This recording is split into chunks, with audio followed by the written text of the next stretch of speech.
Is ChatGPT like a useful tool with your personal or professional development goals? Can people actually get value out of it rather than just generic details that are publicly available pretty much anywhere on the internet, on blogs or forums? Yeah, think of it as Google on steroids almost, I want to call it, in the sense that I can go in Google and I can type how to overcome this challenge in life, right? People do that Mhm. all the time. They go in Google and type it. If you go into ChatGPT and do that, it becomes more as a conversation. Now, it's not a replacement for therapy, for mentorship, for coaching, but it can at least help you understand certain things better. For example, if you're someone like me that didn't know many emotions to begin with, because I was someone that, based on how I grew up and how my environment was, I only knew a few emotions and I didn't know how to feel them, right? You can ask ChatGPT and say, hey, you know what? Can you give me a breakdown of all the emotions that a being feels, and then give me some details and whatnot? Then another aspect of personal development that sometimes people overlook is we all create things in our life or want to create things in our life. And sometimes we need people to bounce ideas off of or to get inspiration from. ChatGPT, at least from my experience, or any tools like ChatGPT, because it's not the only one, can help you ideate, can help you refine ideas. Again, it's not perfect. You still have to do your due diligence because it makes mistakes with quoting, let's say, science papers and research, but it can point you in the right direction. So I think of it as a personal assistant. It may be able to help me refine my emails, my resume, my approach to something. It allows me to bounce ideas off of it. You can even go as far as have it schedule things automatically for you, and so on and so forth. Are there any other tools that you would recommend people to explore when they embark on a personal or professional development journey? I am testing a few of them right now. I wouldn't recommend any because they're still in early stages.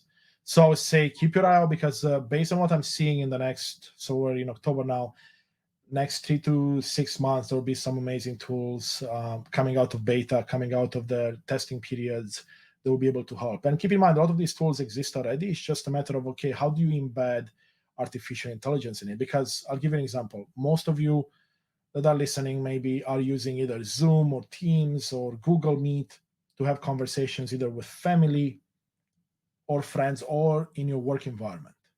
One of the amazing additions to these tools, for example, and because I work with Microsoft Teams, is the ability to not only transcribe the conversation of the meeting, but then leverage AI to say, hey, you know what, this 1 hour meeting, I had to miss the first 45 minutes.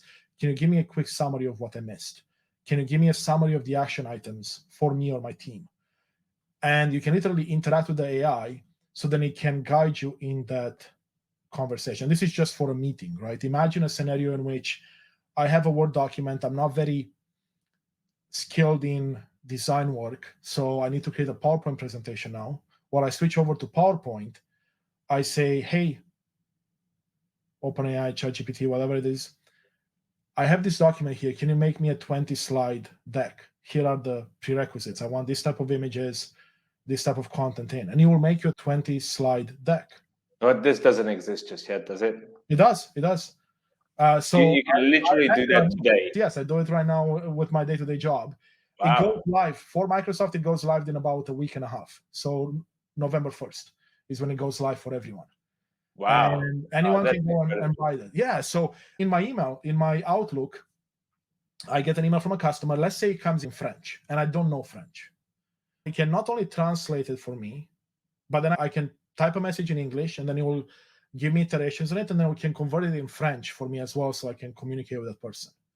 Right? So you'll have this AI technology embedded in every tool you use because everyone is jumping on this right now because they realize the potential of it. Sure. But I would put this really quick out there.